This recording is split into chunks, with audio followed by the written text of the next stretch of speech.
Good morning students, आप सभी विद्यार्थियों का हिंदी कक्षा में स्वागत है। आज हम हिंदी व्याकरण में पाठ 13 सर्वनाम पाठ पढ़ेंगे। तो बच्चों, इसके पहले हमने कौन सा पाठ पढ़ा था? इसके पहले हमने संज्ञा पाठ पढ़ा था। संज्ञा किसे कहते हैं? किसी भी वस्तु, प्राणी, स्थान के नाम को संज्ञा कहते हैं। संज्ञा पाठ से संबंधित यह पाठ सर्वनाम है। सर्वनाम किसे कहते हैं? संज्ञा के स्थान पर प्रयोग किए जाने वाले शब्दों को सर्वनाम कहा जाता है। तो आज हम पाठ 13 सर्वनाम पाठ पढ़ेंगे। देखिए, पढ़िए और समझिए। मिंकू बंदर को गर्मी सता रही थी। मिंकू पानी ढूंढ रहा था। मिंकू को एक कुआं दिखाई दिया। मिंकू कुएं की ओर गया। मिंकू ने कुएं के अंदर झांका। कुएं में पानी न था। मिंकू का गला सूख रहा था। मिंकू सोचने लगा, कहाँ मिलेगा पानी? तो बच्चों, उपर्युक्त अनुच्छेद पढ़ने पे कुछ अटपटा लगता है। कुछ कैसा लगता है? कुछ अटपटा सा लगता है, क्योंकि इसमें मिंकू शब्द बार बार दोहराया जा रहा है, जिसके कारण अनुच्छेद की रोचकता समाप्त हो गई है। अब इसी अनुच्छेद को इस रूप में पढ़िए और रंगीन शब्दों पर ध्यान दीजिए। मिंकू बंदर को गर्मी सता रही थी। वह पानी ढूंढ रहा था। उसे एक कुआं दिखाई दिया। वह कुएं की ओर गया। उसने कुएं के अंदर झांका। कुएं में पानी न था। उसका गला सूख रहा था। वह सोचने लगा, कहाँ मिलेगा पानी? तो बच्चों, अभी जो हमने अनुच्छेद पढ़ा उसमें मिंकू के स्थान पर वह, उसे, उसने, उसका शब्दों का प्रयोग हुआ है, जिससे अनुच्छेद में रोचकता आ गई है। मिंकू संज्ञा के स्थान पर प्रयोग होने वाले ये शब्द सर्वनाम कहलाते हैं। मिंकू जो है वो क्या है? संज्ञा। इसके स्थान पर हमने क्या प्रयोग किया? इसके स्थान पर हमने सर्वनाम शब्द का प्रयोग किया। ठीक है बच्चों? तो बच्चों, सर्वनाम किसे कहते हैं? संज्ञा के स्थान पर प्रयोग किए जाने वाले शब्दों को सर्वनाम कहा जाता है। सर्वनाम के भेद। सर्वनाम के मुख्यतः 6 भेद है। पहला है पुरुषवाचक सर्वनाम, दूसरा है निश्चयवाचक सर्वनाम, तीसरा है अनिश्चयवाचक सर्वनाम, चौथा है संबंधवाचक सर्वनाम, पांचवा है प्रश्नवाचक सर्वनाम, छठा है निजवाचक सर्वनाम। तो सबसे पहले हम पुरुषवाचक सर्वनाम के बारे में पढ़ेंगे। जिन सर्वनामों का प्रयोग बोलने वाला अपने लिए, सुनने वाले या जिसके विषय में बातें कर रहा है उसके लिए प्रयोग करता है, उसे हम पुरुषवाचक सर्वनाम कहते हैं। पुरुषवाचक सर्वनाम के भी 3 भेद होते हैं। पहला है उत्तम पुरुष, दूसरा है मध्यम पुरुष, तीसरा है पुरुषवाचक सर्वनाम में सबसे पहले हम उत्तम पुरुषवाचक सर्वनाम के बारे में पढ़ेंगे। उत्तम पुरुषवाचक सर्वनाम किसे कहते हैं? जिस सर्वनाम का प्रयोग बोलने वाला अपने लिए करता है उसे उत्तम पुरुषवाचक सर्वनाम कहते हैं। उदाहरण, मैंने खाना खा लिया, हम अवश्य आएंगे। इसमें क्या हो रहा है बच्चों? इसमें जिस सर्वनाम का प्रयोग किया जा रहा है वह अपने लिए करता है, जैसे कि मैंने, हम। ये क्या हो रहा है? यहाँ पर अपने लिए प्रयोग किया जा रहा है, तो इसे हम उत्तम पुरुषवाचक सर्वनाम कहते हैं। अब हम सेकंड पॉइंट पर आते हैं। सेकंड पॉइंट है मध्यम पुरुषवाचक सर्वनाम। मध्यम पुरुषवाचक सर्वनाम किसे कहते हैं? जिस सर्वनाम का प्रयोग बोलने वाला सुनने वाले के लिए करता है उसे हम मध्यम पुरुषवाचक सर्वनाम कहते हैं। उदाहरण, आप मेरे साथ चलिए, तुम क्या कर रहे हो? यहाँ पर बोलने वाला किसके लिए कर रहा है? सुनने वाले के लिए प्रयोग करता है। आप, तुम, ये शब्द क्या है? मध्यम पुरुषवाचक सर्वनाम। अब हम थर्ड पॉइंट पे चलते हैं। थर्ड पॉइंट है अन्य पुरुष। अन्य पुरुष किसे कहते हैं? जिस सर्वनाम का प्रयोग बोलने वाला अपने सामने उपस्थित सुनने वाले से भिन्न किसी अन्य के बारे में करता है उसे अन्य पुरुषवाचक सर्वनाम कहते हैं। जैसे कि वहाँ पर जो उपस्थित है उनकी बातें ना करके हम दूसरे की बातें करते हैं, उसे हम अन्य पुरुषवाचक सर्वनाम कहते हैं। उदाहरण, वह नहीं आया, उसने अच्छा काम नहीं किया। तो यहाँ पर किसकी बात हो रही है? यहाँ पर जो उपस्थित हैं उनकी बात नहीं हो रही है, जो उपस्थित नहीं है उनकी, यानी अन्य व्यक्ति के बारे में बात हो रही है, तो उसे हम अन्य पुरुषवाचक सर्वनाम कहते हैं। ठीक है बच्चों, अब हम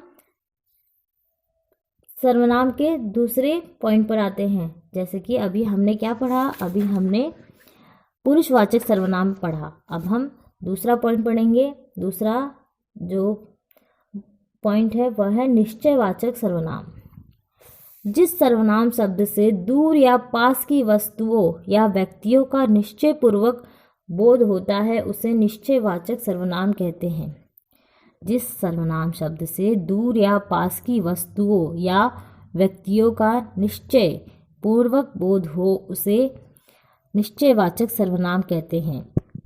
उदाहरण, यह मेरी घड़ी है, वह मेरा स्कूल है। यहाँ पर घड़ी और स्कूल जो है एक निश्चय है कि यहीं पर है। उपयुक्त वाक्यों में यह और वह शब्द निश्चयवाचक सर्वनाम है। और जानिए पुरुषवाचक सर्वनाम और निश्चयवाचक सर्वनाम।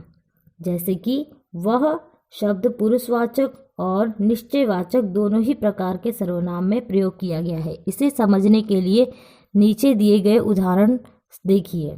जैसे कि वह खेल रहा है, यह क्या है? पुरुषवाचक सर्वनाम।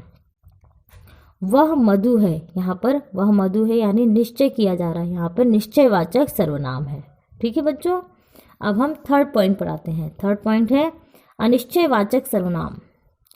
जिस सर्वनाम शब्द से किसी वस्तु या व्यक्ति का बोध नहीं होता उसे अनिश्चयवाचक सर्वनाम कहते हैं। अनिश्चयवाचक सर्वनाम किसे कहते हैं? जिस सर्वनाम शब्द से किसी वस्तु या व्यक्ति का बोध नहीं होता उसे अनिश्चयवाचक सर्वनाम कहते हैं। उदाहरण, मुझे कुछ रुपए चाहिए। दरवाजे पर कोई खड़ा है। यहाँ पर वस्तु या व्यक्ति का निश्चय बोध नहीं हो रहा है, निश्चित बोध नहीं हो रहा है, इसलिए यहाँ पर कुछ और कोई शब्द का सर्वनाम शब्द का प्रयोग किया गया है। इसे अनिश्चयवाचक सर्वनाम कहते हैं। उपयुक्त वाक्यों में कुछ और कोई शब्द अनिश्चयवाचक सर्वनाम है। ठीक है बच्चों, अब हम फोर्थ पॉइंट पर आते हैं। फोर्थ पॉइंट है संबंधवाचक सर्वनाम। जो सर्वनाम शब्द परस्पर संबंध बताते हैं उसे संबंधवाचक सर्वनाम कहते हैं। उदाहरण, जिसने चोरी की उसी को सजा मिली। जैसी करनी वैसी भरनी।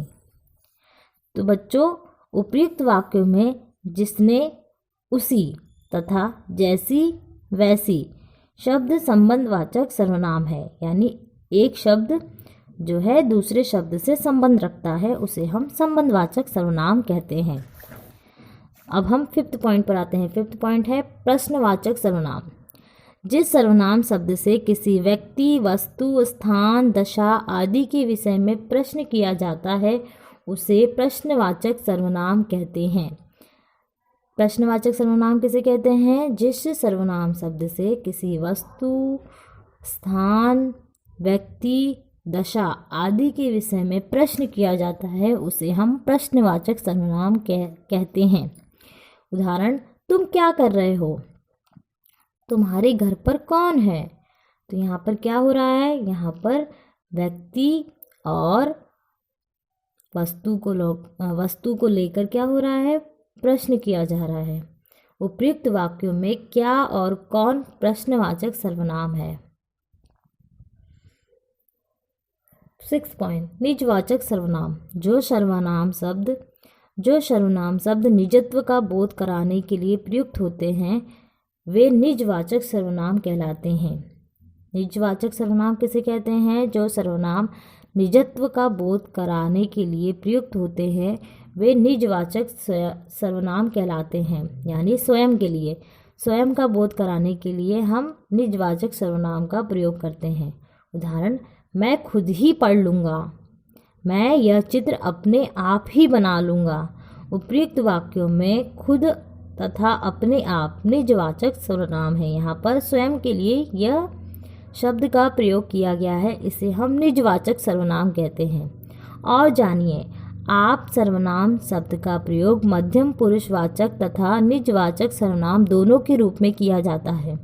यह वह निजत्व का बोध कराता है जो निजवाचक सर्वनाम कहलाता है तथा आप बोलने वाला इसका सुनने वाले के लिए आदर सहित करता है, तो यह मध्यम पुरुषवाचक सर्वनाम होता है। जैसे उसने पूछा आप कहाँ हैं, तो यहाँ पर कौन सा सर्वनाम है? यहाँ पर मध्यम पुरुषवाचक सर्वनाम है। उसने कहा मैं आप ही चला जाऊंगा, तो ये कौन सा सर्वनाम है? यह निजवाचक सर्वनाम है। तो बच्चों मध्यम पुरुषवाचक सर्वनाम और निजवाचक सर्वनाम में यही अंतर है। ठीक है बच्चों। तो बच्चों आज हमने सर्वनाम पाठ पढ़ा। इसी के आधार पर आपको असाइनमेंट दिया जाएगा जिसे पूर्ण करके आपको कल शाम 5 बजे से पहले जमा करना होगा।